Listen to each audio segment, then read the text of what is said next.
right, so like Sarah said, my name is Jed Stevenson. I'm a human resources analyst at Placer County Human Resources. And joining me today, I have a couple of my colleagues as well, Erica Priddle and Jennifer Tucker. They are joining me. If you see them jump in and chime in with an answer to a question, that's who they are. So we're talking today about how to get hired on with the county, an overview of the recruitment process. Today we're going to talk about current Placer County recruitment opportunities, eligible lists, examinations, and how to navigate the Placer County recruitment process. So Placer County is an employer of choice. What does that mean? So it means that Placer County is a desirable place to work, has benefits such as medical, dental, vision, and life insurance, as well as paid vacation, generous holidays, and sick leave. Placer County also has or contributes to a CalPERS retirement pension plan for each permanent employee. Currently, we have 2,798 allocated positions in the county, of which about 2,500 are filled with permanent employees. So in Placer County, there are over 400 different classifications. That means over 400 different jobs that you can have here with the county. Working at the county, there's really something for everyone. Like I said, there's so many different jobs. You basically just have to ask yourself, what interests you? What's your background? What's your experience? What's your education look like? And chances are pretty good that you can find a job to match all those things. So if I could click out here real quick, I'm gonna go out to our open jobs page. This is where you'll find all of the recruitments that we are currently hiring for. Jobs@placercounty.com is where you can get to it. So opening it up, this is what it looks like. You can see we have a lot of open jobs right now. I'm going to click on one of these and just kind of run through it with you, kind of go over what it looks like. We're going to look at engineering technician. So engineering technician, the job posting has the title here at the top, obviously. The salary, it'll say what department this is hiring for. In this case, it's hiring for multiple departments, so it's countywide. But if it was hiring for one department, it might say something like Health and Human Resources here. It's an open job, which means anyone can apply. It's not limited to current employees. It'll tell you when it opened. It'll also tell you when it closes. In this case, it's open until filled, which means it's going to stay open until they hire someone. Employment type, it'll tell you what they're looking for, permanent full-time in this case, or a temporary assignment. You could also see some here that say part-time. So that will indicate what type of job they're looking for. It'll also tell you where this job will be. In this case, they're looking for engineering technicians in Auburn and South Placer area. So going down, it'll give you some more information about the county, more information specifically about this position that they're recruiting for. You can see highlighted here that this classification just received an increase of 4% and is scheduled to have another 4% in a year and another 4% a year after that. But the position information is going to give some really valuable info about what they're looking for. So in this case, the Community Development Resource Agency, which is a department of the county, is looking for an engineering technician in Auburn. You'll notice that up here, it said Auburn and South Placer and countywide. That's because the entire county, all the departments can pull from this eligible list in the future if they get a vacancy. But the position information tells you what we're looking for right now. It's going to go over some information about benefits, what this job does, examples of duties, and we come down to the minimum qualifications section. The minimum qualifications section is going to be where we tell you exactly what type of person we're looking for, what experience and what training you need to have to qualify for this position. So in this case, it needs 2 years of experience performing duties similar to an engineering technician, 1, and an associate's degree with major coursework in engineering technology, etc. And we can substitute experience for the required education as well. So say you don't have an associate's degree, but you have 4 years of experience, that might be able to qualify. And then it gives you some knowledge, skills, and abilities that would be essential for the function of the job. It tells you how we're going to select what sort of examination we're going to be using. And for this one, we're going to be using a T&E or a training and experience. And I'll be going over more in depth about the examinations later on. Okay, so that's what a typical job posting looks like here on our website, jobs@placercounty.com. So I'll give you a tip about submitting your application.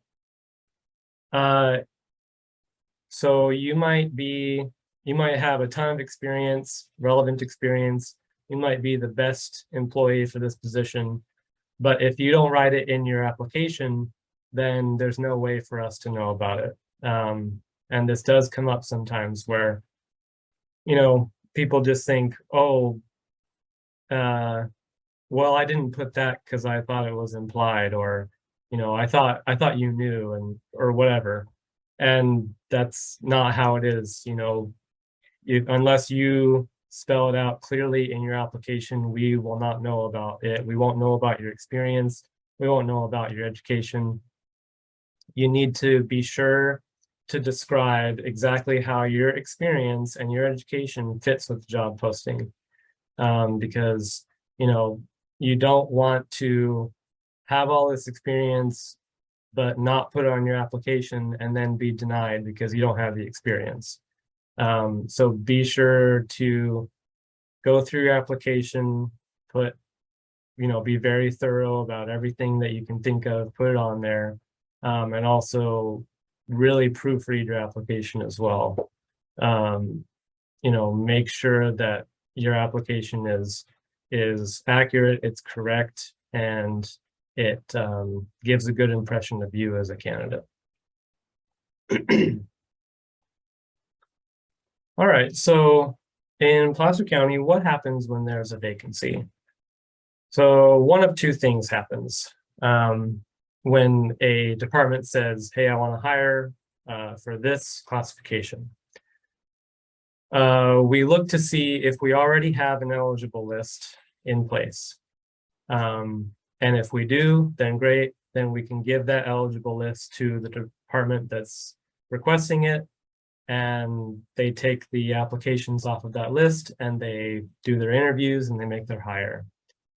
If we don't have an eligible list in place, then we need to get one. And the way we get one is we run a new recruitment. So we post it on the website, we gather applications, we do an examination, and we we create that list of applications. When we are sending that list to the department that's asking for it, we also send transfer and what we call PAL applications as well. Transfer applications are applications from other county employees in different departments that have submitted an application to say, hey, I want to stay in the county, but I want to transfer to a different department. You know, they might be doing the same job, they just want to go somewhere else. So there is that opportunity to transfer between departments. A PAL application is what's called a public agency eligible list. And that is basically a transfer application from someone who's doing a similar job in a different public agency. It might be a different county. So say someone from Sonoma County, for example, wants to move here and wants to keep their same job, but they want to transfer to Placer County and do it here. Then they submit a PAL application, a public agency eligible list application. And so those applications are sent along with the others to departments, and they can review those applications and see if they want to hire that person who wants to transfer.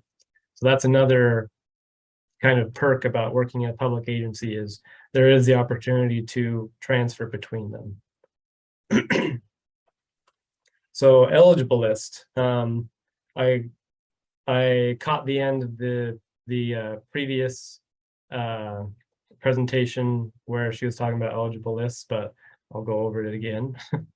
So according to Placer County Code, eligible list is a list of names arranged in ranking, who have found to be qualified and who have gone through a test for employment. So test for employment examination. The eligible lists are established as a result of an examination.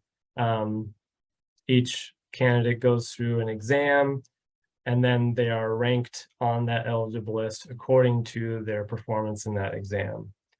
Of course, like I said, you have to meet minimum qualifications. As long as you meet minimum qualifications, then you can take part in that exam and be ranked. So what types of exams do we have? Number one is a written examination. That's kind of a typical exam that you might remember from school. It's like I say, it's kind of like you sit down and you take an exam, although now most of the time you don't really sit down, you do it online, but it's still a written exam that's administered online. We also have oral examinations, which are basically just examinations in front of a panel. We have training experience, or T&E, like I mentioned earlier on that job posting you saw. The T&E composes most of our recruitments. I would say that's probably the most popular examination. The T&E is pretty simple. It's basically you just fill out a supplemental questionnaire of questions along with the application that you submit. And these questions in this supplemental questionnaire is scored and ranked,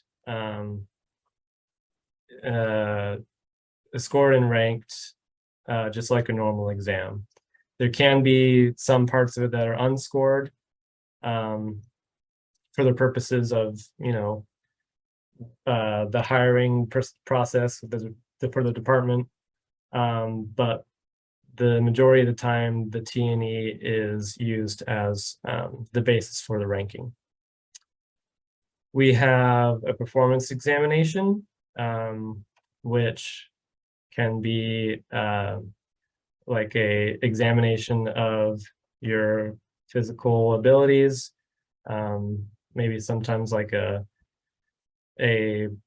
someone working in public safety, or maybe a custodian, something of that nature would be a performance examination. We have a physical agility test, which tests your physical ability, your physicality. and that is used very frequently with our deputy sheriffs. And of course, we can have any combination of these exams as well. We could have a written exam coupled with a T&E. We could have a physical agility test along with a performance exam, etc. So it could be any combination. But the exam process is how we rank the applications that are then established on the eligible list. So the recruitment timeline. Recruitments are posted for a minimum of 10 business days or 2 weeks. After the applications are submitted and gathered, then we screen them for the minimum qualifications. We make sure that the applications meet the minimum qualifications of the job description. This process can take a couple weeks, and the reason it can take a couple weeks is that we do allow time to hear appeals from those who have been determined to not meet minimum qualifications, and that is something that we do encourage applicants. If you are found to not meet the minimum qualifications, but you might have some extra information or for some reason that you feel you do meet the minimum qualifications, you are welcome to contact us and appeal, and we do take that appeal into consideration. But as a result, it might take some time to get through that process. After the minimum qualifications, we also have to allow time for the examination, especially if it's a written exam. That might take some time to have all the applicants take the exam and then score that exam. So this is kind of a run through of what the timeline for a recruitment might be like. And so, this could take, depending on what kind of exam it is, it could take, over a month to do. So the rule of 5 ranks. So once the eligible list is established, the top 5 ranks are then sent to the department, and we send 5 ranks to fill 1 vacancy.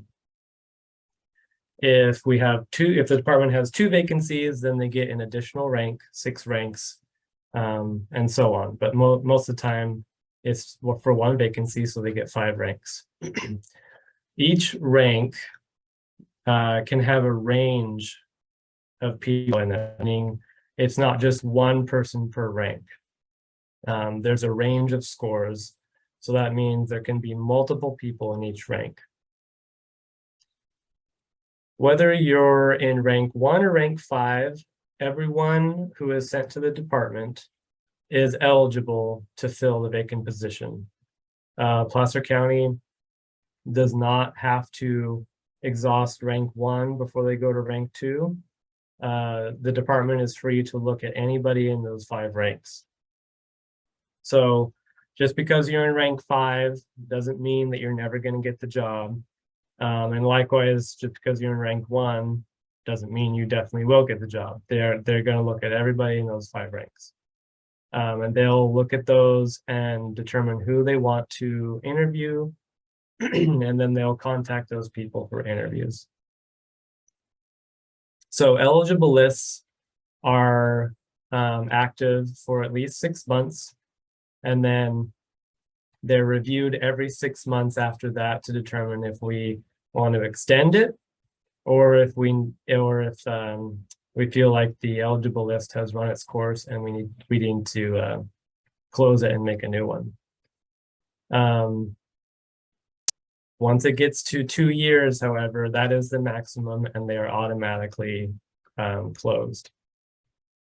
So the job that you applied for at Placer County, if you get on the eligible list, you could be contacted up to 2 years after that for an interview. All right, so I wanted to say quickly about interest cards. Interest cards are basically an email alert for the next time a job is being recruited for. And so if you go to our job descriptions page, which I'll do in a moment, you'll see a whole long list of jobs. Each one has the title of the job and the class code, what the salary is, and then a link here to submit an interest card to, like I said, to be alerted the next time we're recruiting for that. So if you go to our job descriptions page, like I said, there are over 400 different classifications at Placer County. So there's a lot of different jobs here. I'll click on one of my favorites, which is tree trimmer. And this is what the job description looks like. Now, these are all the job descriptions. This is not the list of all jobs that we are currently recruiting for. Okay, this is just all the different jobs that you might have at Placer County. So I would encourage you to go through this list and see what we have. And if you find one that interests you and that you feel like you could qualify for, then you could click on it. You could, like I said, see the title, see the salary, see what type of job it is and what the minimum qualifications are. And then you would click on this link here, notify me when a job opens for the above position. So that is to submit a interest card. Okay, so with that, that is all I have for you at the moment. Feel free to contact this this email address, jobs@placer.ca.gov, for any questions you might have. But we can also take questions now as well.